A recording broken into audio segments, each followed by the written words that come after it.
So we all know what physical real estate is, but have you guys heard of what digital real estate is? Today, I'm gonna go over the pros and cons of both and which one you should invest into. So what is physical real estate? Physical real estate, as we all know, is something that's tangible, something that you can own, whether that be rental properties or your house that you're living in today. Now, digital real estate is something that's non-tangible, meaning it's all strictly based online. Today, I'm gonna go over 5 points so that you guys can compare and contrast these different types of investment opportunities. The first reason, ROI. Everyone talks about ROI when it comes to investment. When you're talking about investment opportunities, everyone asks, what's the ROI on this? For physical real estate, in our current day and age, it takes about 20 to 30 years to recoup your investment before that income is profitable. For digital real estate, these can range anywhere from less than a year to 2 to 3 years. As you can see, digital real estate, you can break even on your investment in a much shorter time frame, which is a really good investment opportunity. The second point that I want to go over is the initial investment needed to acquire physical real estate or digital real estate. When you want to acquire physical real estate, it can range anywhere, on average, 200 to 300K to acquire that capital to have it in your name for you to own, which is a lot of money, and not everyone has the ability to get that. Now, if you want to get into digital real estate, there are sources of opportunities out there to acquire digital real estate for less than 50K. Comparing these investments, it seems that digital real estate you can acquire way faster. The third point I want to go over is the maintenance cost for both these investment opportunities. When you acquire a physical type of real estate, there are many expenses. Anything that breaks down in that property, you do have to pay out of your pocket to fix. Now, transitioning over into digital real estate, there's less overhead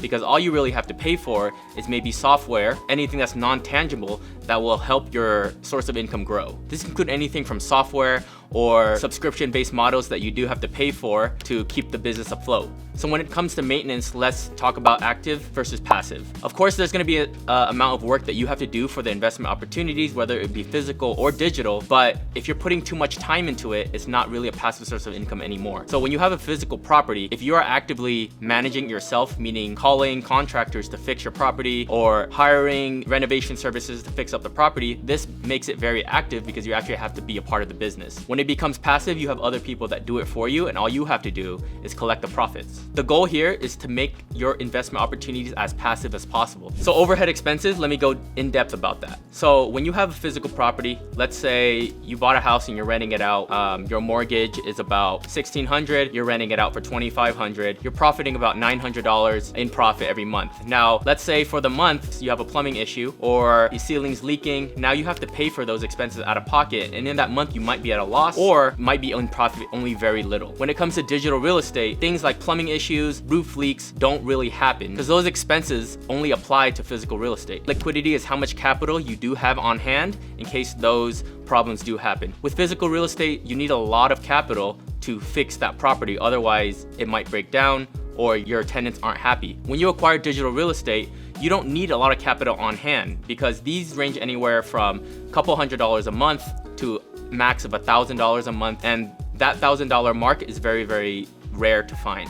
Now let's talk about how to acquire these types of real estate. So when you're trying to invest in real estate, you need capital, right? So whatever you're doing to make income, save that to invest into something that's gonna create you more income. That's really the smart way of controlling your finances so your income is scalable. So if you're working a job or have a business, save up enough money to invest into these sources of income that's gonna make you more. A big thing that not a lot of people know how to leverage is credit. If you know how to leverage your credit to make it work for you, take advantage of the bank's money to acquire these types of real estate, then basically the time frame in which you can open up these type of investment opportunities is much faster. Of course, at the end of the day, don't put all your savings that you've saved up to invest into this. Make sure you do have a safety net, and the amount of money that you are investing is money you're willing to risk, so in hopes that the business will take off. So in any business opportunity, of course, there's a chance of failing. There are no guarantees in business, and there's no 100% approval rate. Otherwise, everyone would be rich and well off right now.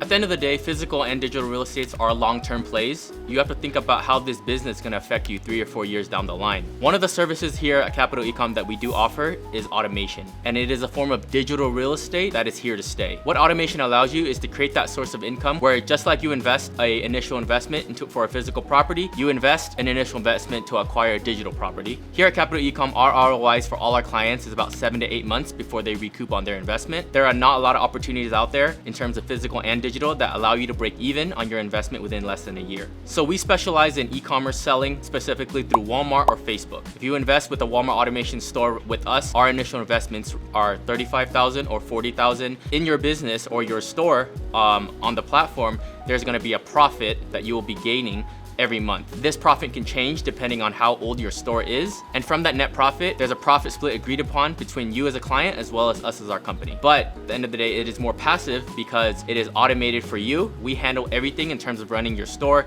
This involves product research, order fulfillment, customer message inquiries. Our team here in the US is constantly expanding, as well as our outsourced teams both in Philippines and Bangladesh. Here at Capital Ecom, our goal is to get you to break even on your investment. After you break even on your investment, then it becomes a passive, profitable source of income for you. That's hands off, and at the end of the day, like I said, people love having a source of income that they don't have to work on because basically at the end of the day, you're investing into a money tree that's gonna feed you for a lifetime. In summary, digital real estate versus physical real estate. Digital real estate is the new business of the 21st century and allows you to create that source of income for you in a faster ROI with less of an investment. If you guys are interested in learning more how to create that digital real estate for yourself and acquire one of our automation stores, DM us on Instagram or book a call with us and one of our team members will get to you, go over the business model and to see if it's a right fit for you. That's it for this video, guys. If you guys like our content that's being pushed out constantly, give us a like, comment, subscribe to our channel for more content like this. Thank you guys for watching. See you guys next time.